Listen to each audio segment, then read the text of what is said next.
आगे वीडियो देखने से पहले आप पहले कमेंट कर दो कि तुम्हारा नीट 26 में बायोलॉजी क्या एग्जैक्टली जो मैंने बोला था वो पेपर आया था कि नहीं आया था, और मेरा गुरु दक्षिणा कमेंट के फॉर्म में आप दे दीजिएगा। मैं अक्सर एक बात कहता हूं कि पढ़ लो कहीं से भी, लेकिन सवाल जो मैं करवाऊंगा वही आने वाला है। लास्ट के एक दिन में जहां पे अपन ने 1200 एमसीक्यूज किए थे, उसमें से पेपर 80% डायरेक्टली आया। मतलब अगर कोई बच्चा खाली बैठा है वो जाके 5x पे तो देखे उस वीडियोस को और अपने पेपर को मिला दे, सारे सवाल आपको दिख जाएंगे जी।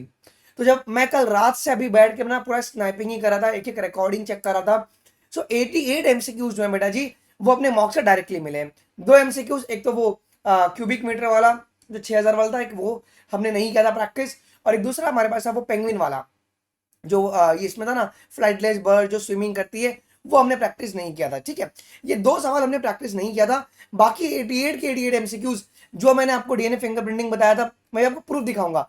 बायो प्रोस्पेक्टिंग हमने बताया था, बायो प्रोस्पेक्टिंग से डायरेक्टली सवाल था। अगर हम आगे बात करेंगे, ये क्या था, हाँ देखो ये कितनी बारी मैंने बोला था कि वेरी वेरी इंपॉर्टेंट है कि जो डिफ्यूजन होता है ऑक्सीजन का ब्लड में वो किस तरीके से काम करता है। हमने सीक्वेंस बेस्ड क्वेश्चंस कराया, एग्जैक्टली सीक्वेंस बेस्ड क्वेश्चंस भी नीट में आपके पास आ गए थे। अगर आप यहां पर आओगे, स्टेप कितनी बारी कराया स्टेप्टोकाइनेज वाला, देखो कितनी बारी। ये कौन सा है 671 एमसीक्यू जो आपने किया था क्लास 11 का, उनमें से सवाल। ये कौन सा जोना पेल्यूसिडा वाला लेयर कि ओवम की लेयर को अरेंज कीजिए, क्या ये 671 जो मैंने क्लास 12 की एमसीक्यूज कराई थी उसमें करवाया था। और मैंने बोला था कि वेरी वेरी वेरी इंपॉर्टेंट है। क्वेश्चन नंबर 37 स्टार्टिंग का ही सेगमेंट है, शायद 24 या 25 मिनट पे करवाया, ये जाके तुम चेक कर सकते हो। अगर तुम ये देखोगे फीटस का, ये हमने कितनी बारी मैथ्स दी कॉलम में भी किया है कि कौन से मंथ में क्या डेवलपमेंट होता है। ठीक है, आगे की ओर अगर तुम बढ़ोगे, जिनेटिकल डिसऑर्डर्स, सॉरी लोकोमोशन का डिसऑर्डर्स हैं, आगे बढ़ो।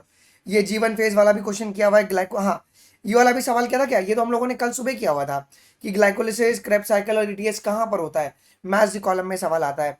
ये मैंने कितनी बारी बोला है कि ये पढ़कर जाना, पेपर में डायरेक्टली आता है maths column, direct maths column आया। सोलेनेसी फैमिली टीचर्स ने बोला डिलीटेड है, लेकिन जब मैंने मैथ्स कॉलम करवाया था मैंने बोला था कि पढ़ लेना यार लिलियसी सोलेनेसी, बिकॉज ये एनसीईआरटी में दिया हुआ है ना, तो सोलेनेसी आपके पास पेपर में आ गया था। फिर बाद में ये हार्मोन वाला मैथ्स कॉलम, ठीक है, कराया वन ए बी वन ए सी, इसके ऊपर तो मैंने कितने शॉर्ट्स डाले हुए हैं और कितनी बार मैंने मैथ्स कॉलम में कराया हुआ है, और बहुत सारे बच्चों का ये सवाल गलत हुआ है ओवर कॉन्फिडेंस की वजह से। इसका जो आंसर है बच्चों, हो गया, मैंने आपको बहुत एक्यूरेट आंसर जो है वो बता दिए, बताया हुआ है जी। फिर एक एक्सपीरियंस वाला और कंजक्टिव टिश्यू वाला कितनी बार मैथ्स दी कॉलम में करवाया हमने, डायरेक्टली सवाल पेपर में आपको देखने को मिल गया है। मतलब अभी ना बहुत सारे टीचर्स वीडियो डाल रहे हैं अपने क्लास में पढ़ाते हुए कि यार रीजन रूट ऑफ मैच्योरेशन जो है ना, मैच्योरेशन जोन से रूट हेयर्स निकलता है। अरे पढ़ा सभी लोग सकते हैं भाई, पढ़ा तो हम भी है, सभी के नोट से ही सवाल आया, एनसीईआरटी से ही सवाल आया है, बट एग्जैक्टली वो सवाल मैच हुआ है क्या जो प्रैक्टिस में हुआ था।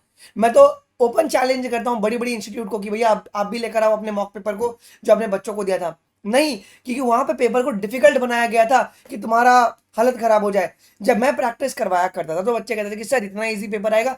यार मैं पिछले 10 साल से नीट को पढ़ा रहा हूँ, वो 25 में बदला उन्होंने लिया था, 26 एनसीईआरटी से बाहर एक भी सवाल नहीं गया है। ओके, ये तो मॉडिफिकेशन वाला सवाल है, मैं और भी दिखाऊंगा। देखो कितनी बारी मैंने बोला कि डिकम्पोजिशन डेटाइटिस वाला कर लेना, आ गया है सवाल एग्जैक्टली। देखो वेरी वेरी वेरी इंपॉर्टेंट, ये रिकॉर्डिंग है भाई, प्रूफ है, तुम जाके देख सकते हो। अगर कोई खाली रहेगा किसको वीडियो बनाना ना, वो वीडियो बना सकता है मेरे लिए भाई। ठीक है, मुझे टैग कर देना भाई, मेरे तरफ से जो भी कुछ अच्छा होगा मैं तुम्हारे लिए कर दूंगा। ठीक है, आइए, क्योंकि यार देखो मेरे पास कोई पीआर टीम नहीं है यार। हाँ ये न्यूमेरिकल देखो, ये जेनेटिकल जेनेटिक्स का न्यूमेरिकल था। ओ ब्लड ग्रुप वाला कि कितने परसेंट बच्चे जो होंगे हमारे पास ओ ब्लड ग्रुप के होंगे अगर पेरेंट्स में हेटेरोजाइगस ए और बी होंगे। मैंने क्या सवाल कराया है कि probability of having a child with O blood group, अगर पेरेंट का ब्लड ग्रुप ए और बी है तो ले भाई कितना होगा, 4 में से 1 बच्चा तुम्हारे पास ओ ब्लड ग्रुप का होगा क्या, ये तक का सवाल करवाया हुआ था। एग्जैक्ट न्यूमेरिकल आपको पेपर में देखने को मिल गया। ये हम लोगों ने किया हुआ था ये ब्रैंकल रेस्पिरेशन वाला। फिर बाद में ओवर एक्सप्लोर इविल कोटेड के ऊपर एग्जैक्टली सेम सवाल। यार अगर पन्ना घुमाते जाऊंगा ना तो फिर बहुत समय लग जाएगा, बट अब तुमको तो समझ में आ गया है। इसकी पीडीएफ मैं टेलीग्राम अनमोल शर्मा लाइव पर डाल दूंगा, एक बारी आप देख लीजिएगा, कोई भी अगर 27 की तैयारी कर रहा है तो। बट अब सवाल ये आता है कि अब आगे क्या करना है। देखो मैं तुमको एक ही बात बोलूंगा, मैं आके रोऊंगा नहीं कि मैं हार गया, मैं हार गई। ये सब है ना बेटा, फॉल्स ट्रैप होता है। तुमको इमोशनली ब्लैकमेल करके ना भैया कोर्स बेच के निकल जाएंगे, तुमको पता भी नहीं चलेगा। मैं भी बताऊंगा, उस ट्रैप में नहीं फंसना है। सबसे पहले एक्सेप्ट योर रियलिटी, ये तुम्हारी रियलिटी है भैया, जो भी हुआ है ना दिस इज योर रियलिटी, उसको तुमको एक्सेप्ट करना है। रोना धोना बंद करो एकदम। पेपर एकदम वेरी डिफिकल्ट नहीं था, पेपर लेंदी था, बट उतना होना ही चाहिए। कल के दिन तुम इमरजेंसी में ऑपरेट करोगे और फिर टेंशन आएगा, पेशेंट मर गया तो क्या रोगे क्या तुम? नहीं रो सकते हो ना, तुमने अपना एफर्ट वहां पे डाला था। तो वही है कि पेपर वॉज लेंदी, हाँ, बट वही है कि प्रेशर का गेम था वो पूरा का पूरा। दिस इज योर रियलिटी, मतलब कहीं ना कहीं लैक ऑफ प्रैक्टिस थी भाई। तुम एग्जाम के एक हफ्ते पहले आके अगर प्रैक्टिस करोगे ना तो सिलेक्शन नहीं होगा, आपको साल भर प्रैक्टिस करना पड़ेगा। The more you will do the practice, तो सिलेक्शन के चांसेस बढ़ जाते हैं, है कि ना? एक बात ऑल्सो बच्चों, don't fall in the trap कि आई लॉस्ट, मैं हार गए, मैं हार गई। नहीं भाई, तू ड्रॉपर अगर बनेगा भी ना तो ऑनलाइन कोर्स परचेज मत करना, किसी का भी मत करना भाई। तू ड्रॉपर बना, तेरे को सिलेबस पता है, यूट्यूब पे ना सारी रिसोर्सेज अवेलेबल है, one of the best content available है।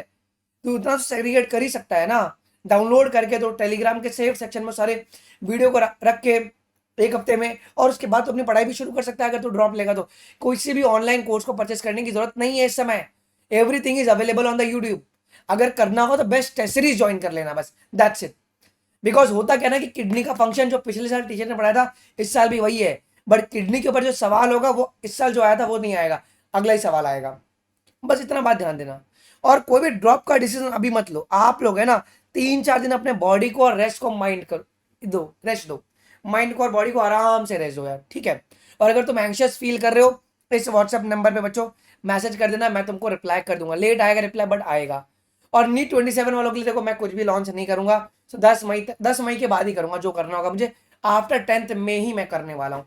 द रीजन इज वॉट, क्योंकि ना अभी एम्स पैरामेडिकल का भी पेपर है, मैं चाहता हूँ कि मेरे बच्चे वहां पे भी झंडा गाड़ के आए, ठीक है? सो नीट 27 वालों के लिए अगर किसी को टेस्ट सीरीज ज्वाइन करना होगा, लाइक 10th मई के बाद ही हम करने वाले हैं, तो बिल्कुल भी आपको टेंशन लेने की बात नहीं है। सो एकदम काम हो गया। फिजिक्स और केमिस्ट्री के बहुत सारे सवाल रिपीट हुए हैं बच्चों, उसके बाद डेडिकेटेड वीडियो सर लोग अपलोड करवा देंगे इसी चैनल पे, तो उसका बिल्कुल भी आप टेंशन मत लेना। और मेरे बारे में तुम्हारा क्या कहना है बच्चों, जो तुम्हारी जूनियर बैच आएगी उनके लिए भी अच्छा सा प्लीज कमेंट कर दीजिएगा यार। ऑल्सो बच्चों एक बात और कहूंगा कि अगर तुमको ये पता करना है कि तुम्हारा नीट 26 में एक्सपेक्टेड रैंक क्या आ सकता है, कौन सा कोर्स मिल सकता है, तुम डिस्क्रिप्शन बॉक्स में लिंक दिया, तुम इसके ऊपर चले जाना, अपना एक्सपेक्टेड स्कोर डालना, ये तुमको एक्सपेक्ट इस तरीके का पूरा पीडीएफ बना के दे देगा, जहाँ पे तुम्हारा एक्सपेक्टेड रैंक क्या आ सकता है ये बता देगा, फिर किस कोर्स में एडमिशन के चांसेस बहुत ज़्यादा होंगे ये बता देगा, और कौन सा मेडिकल कॉलेज मिल सकता है लास्ट कट ऑफ जो था उस रैंक पे, वो तुमको एक पूरा डिटेल ये दे देगा। अगर आपको ऐसा कुछ चाहिए तो आप लोग इस वेबसाइट पे चले जाइएगा, आपको डिटेल यहाँ पे रिपोर्ट जो है मिल जाएगा। आई होप कि वीडियो इन्फॉर्मेटिव लगा होगा, मिलते हैं अगले वीडियोस में, अभी के लिए बस इतना ही। थैंक यू, जय हिंद, बाय बाय।